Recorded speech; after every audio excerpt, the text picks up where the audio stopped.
Regardez-moi, il y a 24 heures, j'étais Marc, 28 ans, développeur lambda. Aujourd'hui, je suis un homme traqué. 3 de mes ex-meilleurs amis veulent ma mort. Pourquoi? Parce que dans cette simple clé USB que je serre dans ma main, il y a assez de preuves pour les envoyer tous en prison pour les 20 prochaines années. Et ils le savent. Remontons 3 ans en arrière. Nous étions 4 frères d'armes, moi, Marc, le geek passionné de code, Sam, l'enfant prodige du marketing, Alex, le designer au talent rare, et Tom, le leader charismatique qui nous rassemblait tous. Nous avons créé Wealthflow dans un petit garage. Notre rêve? Une application qui aiderait les gens ordinaires à mieux gérer leur argent.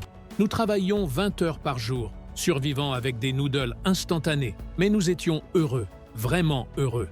Puis est venu ce fameux soir. Tom nous a réunis, les yeux brillants d'une excitation malsaine. « Les gars, j'ai trouvé », a-t-il dit. « Nous allons prélever discrètement 1% sur chaque transaction.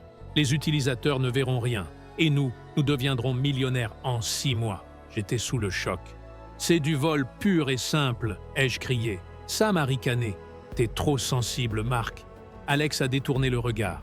Et Tom m'a regardé froidement. Sois avec nous ou sois contre nous. Le lendemain matin, mes accès étaient désactivés, virés, comme un malpropre. Les mois suivants ont été un cauchemar. Sans revenu, j'ai perdu mon appartement. Ma copine de l'époque m'a quitté. La dépression m'a rattrapé. Pendant ce temps, eux, Tom, Sam et Alex, devenaient des stars. Villas à Dubaï, photos sur des yachts, interviews dans les magazines. Chaque fois que je voyais leur succès, une partie de moi mourait.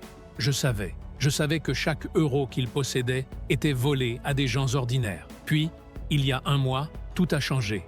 Un email d'une certaine Sarah, 24 ans. « Mon père est mort à cause de vous », disait le message. Son père, un retraité modeste, avait investi toutes ses économies dans Wealthflow. 40 000 euros, toute une vie de travail, envolée. Il s'est suicidé 1 semaine plus tard. En rencontrant Sarah, en voyant la douleur dans ses yeux, quelque chose s'est brisé en moi.